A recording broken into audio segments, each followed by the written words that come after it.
Let me ask you something straight up. Are you living your life, or is life just living you? Because most people drift through their days on autopilot, repeating the same patterns, wishing for change, but never doing a thing to interrupt the cycle. I'm not here to sugarcoat. Your habits are either building your future or they're burying it.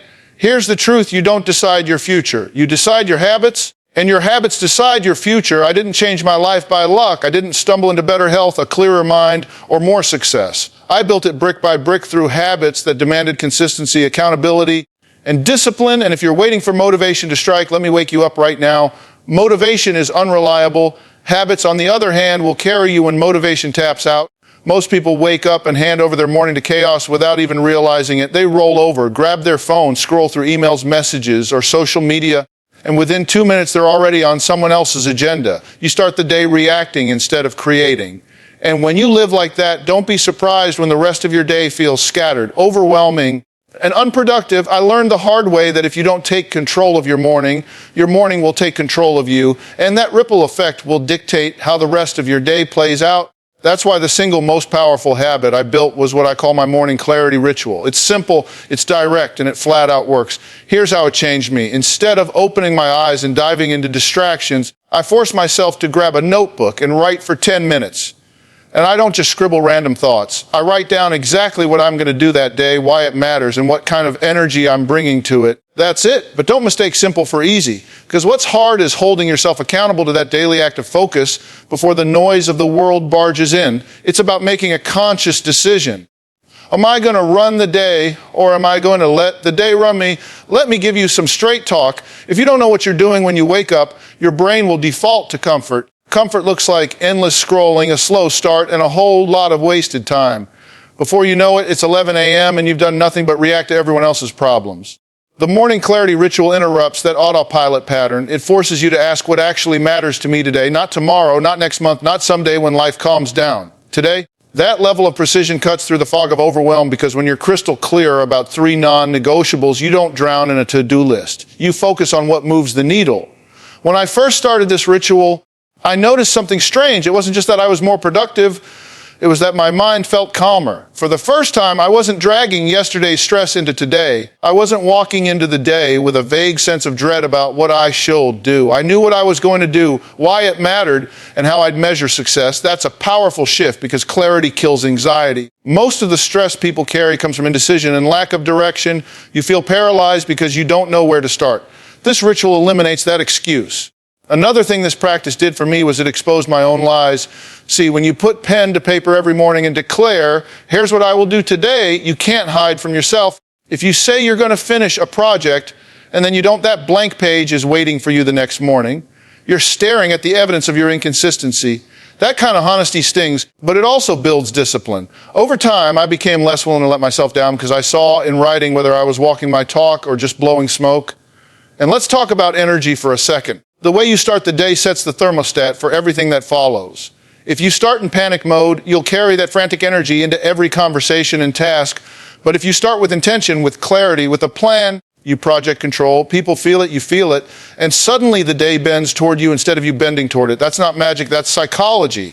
You train your brain to expect order instead of chaos, and it responds by giving you sharper focus and stronger follow-through.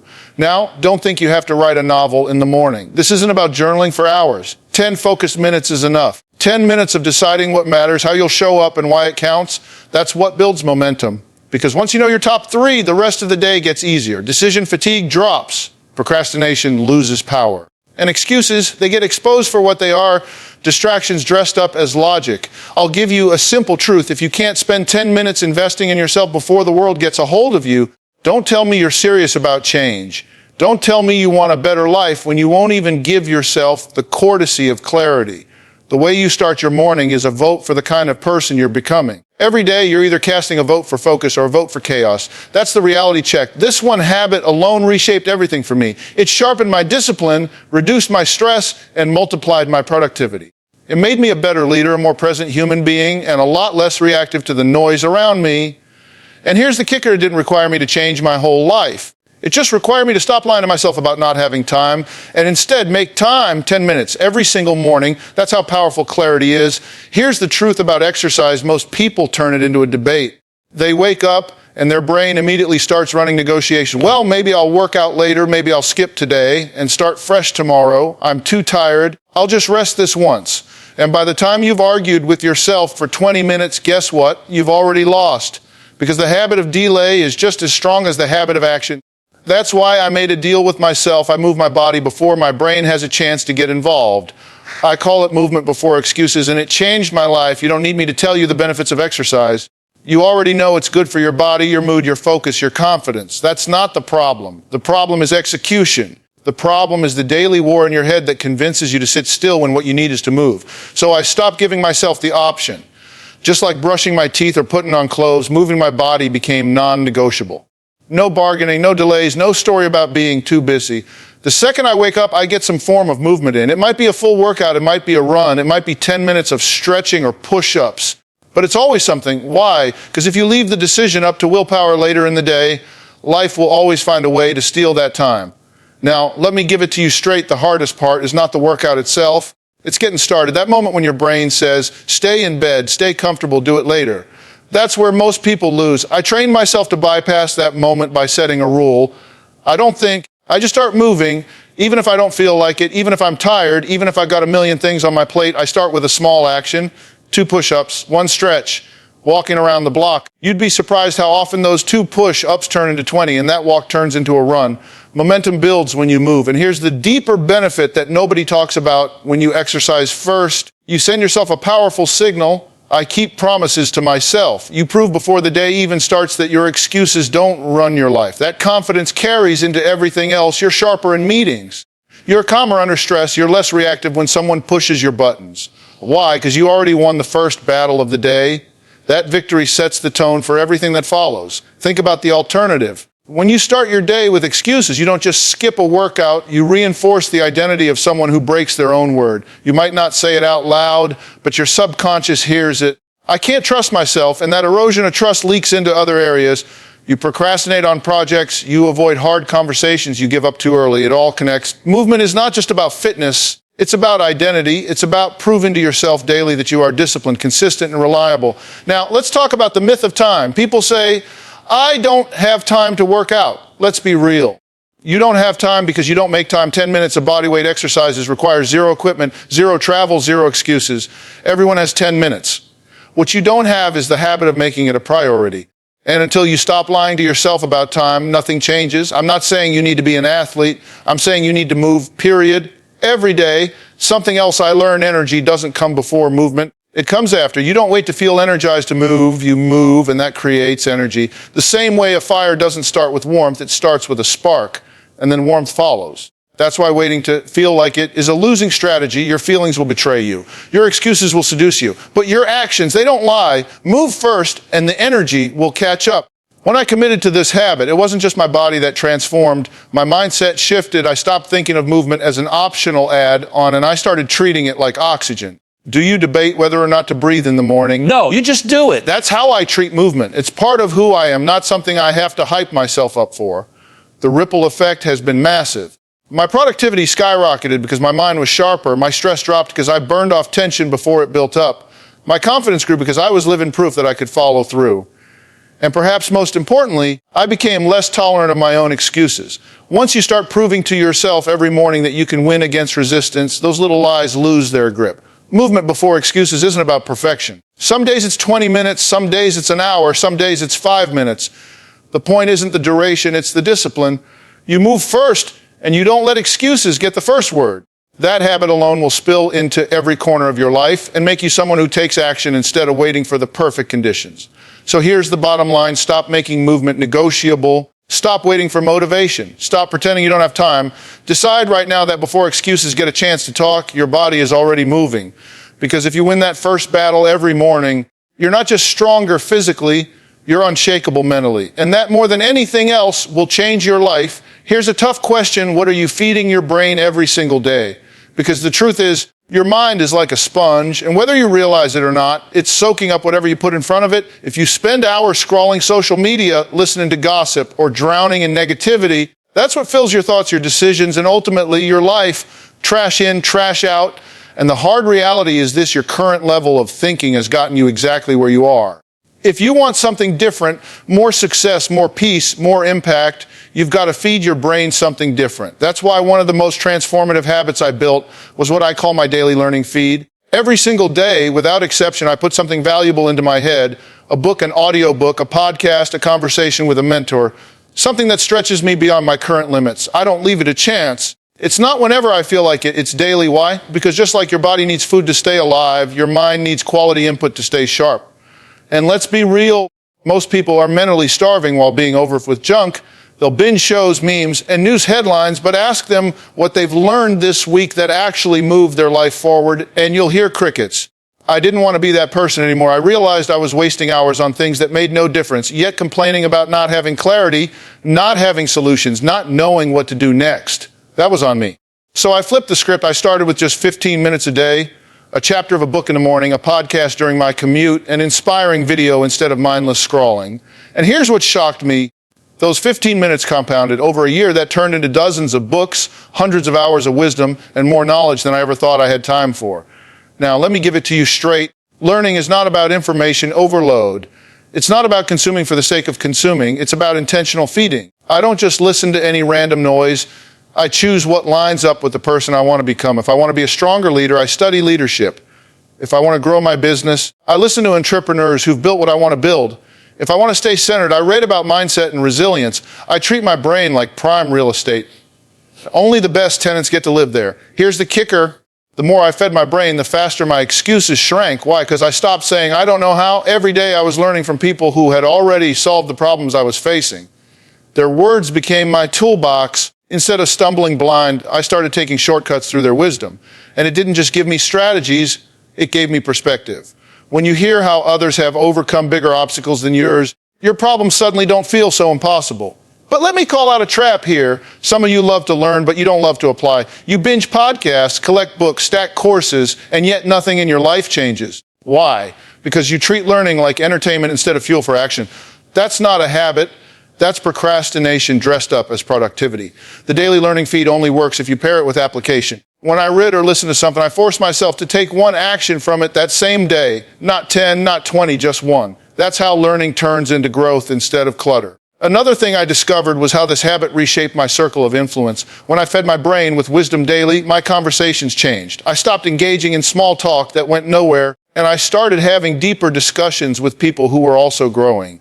Because here's the truth, what you feed your brain shows up in how you speak, how you think, and how you influence others. People can tell when you're stagnant and when you're expanding. The daily learning feed made me magnetic to growth, minded people, and naturally distanced me from the ones stuck in negativity. And don't underestimate the ripple effect. Because I was learning daily, I became a resource for others. My team, my friends, my family, they started coming to me for advice, for ideas, for solutions. Not because I was some genius, but because I had a steady stream of input that most people weren't exposing themselves to. Feeding my brain daily didn't just change me, it elevated the people around me. That's influence, and it's built one page, one podcast, one conversation at a time. So let me be blunt, if you're not intentionally feeding your brain something positive, productive, and purposeful every day, then you're choosing mental junk food. And don't expect a sharp mind or a strong future if your daily diet is negativity and noise. The daily learning feed doesn't take hours, it takes consistency. 15 minutes a day, and over time, that simple commitment will make you smarter, calmer, more resourceful, and far more prepared than the version of you who's just coasting. This habit is not optional if you want a better life, it's mandatory. Because your brain is your most valuable asset, and what you feed it will dictate what you build.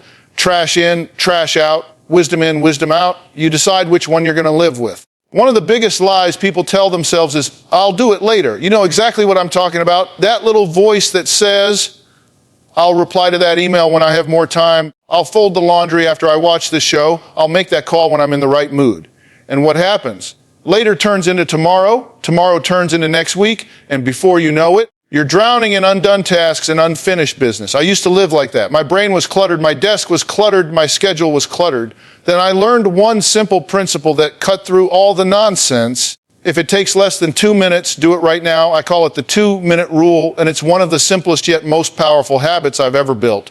Here's the psychology behind it. The longer you delay a task, the heavier it gets in your mind. Something that would have taken you 90 seconds ends up weighing on you for hours, even days. Every time you see that email sitting in your inbox or that dish sitting in the sink, It's like a little reminder that you broke a promise to yourself. It doesn't seem like much, but those broken promises stack up and they create mental clutter that drains your energy. The 2-minute rule eliminates that by making the decision automatic. There's no negotiation, no waiting for the right time. If it takes 2 minutes or less, I do it immediately. When I first started this, I realized just how many little tasks were stealing my focus. Replying to a message, putting away shoes, filing a paper, wiping the counter, small things, but they piled up. And because they piled up, they made everything else feel overwhelming. Once I started knocking them out instantly, it was like clearing the static off a radio. My mind was quieter, my environment was cleaner, and I had more energy for the bigger things. Now, let me be real with you. This is not about becoming some obsessive neat freak. This is about training yourself to take immediate action instead of living in delay. Because the habit of delay doesn't just apply to small tasks, it leaks into the big ones too. If you let yourself procrastinate on the little stuff, you're conditioning your brain to procrastinate on the meaningful stuff. But when you teach yourself to act immediately, even on small things, you're wiring your brain to be decisive. That decisiveness carries over when you face the bigger challenges. Here's the kicker. It's not really about the 2 minutes, it's about momentum. Action breeds action. When you do one small task right away, you create forward motion, and that motion makes the next task easier. Think about it. You pay a bill the second you get it, now you feel lighter. That energy makes it easier to tackle the project you've been putting off. You wash the dishes as soon as you're done eating, now your kitchen is clean, and you're not dreading it later. You answer a text right away. Now your relationships are smoother, and you don't feel guilty about ghosting people. Small wins create big momentum. And let's talk about identity for a minute. Every time you follow the 2-minute rule, you're casting a vote for the kind of person you want to be. When you immediately take care of something small, you're saying to yourself, I'm someone who handles things. I don't let problems sit. I don't make excuses. Over time, those votes add up, and suddenly you're not just acting like a responsible, disciplined person. You've become one. That shift in identity is what makes this habit so powerful. But I've got to warn you about the trap. Some people hear this and turn it into another way to avoid what really matters. They spend all day doing little 2-minute tasks and then brag about being productive, but they never touch the work that actually moves their life forward. That's not the point. The 2-minute rule is not about replacing your big goals with busy work. It's about clearing out the clutter so your brain is free to focus on the big goals. If you confuse the two, you're just running in circles. The other pitfall is thinking 2 minutes doesn't matter. People tell themselves, what's the point? It's just one email, just one dish, just one paper.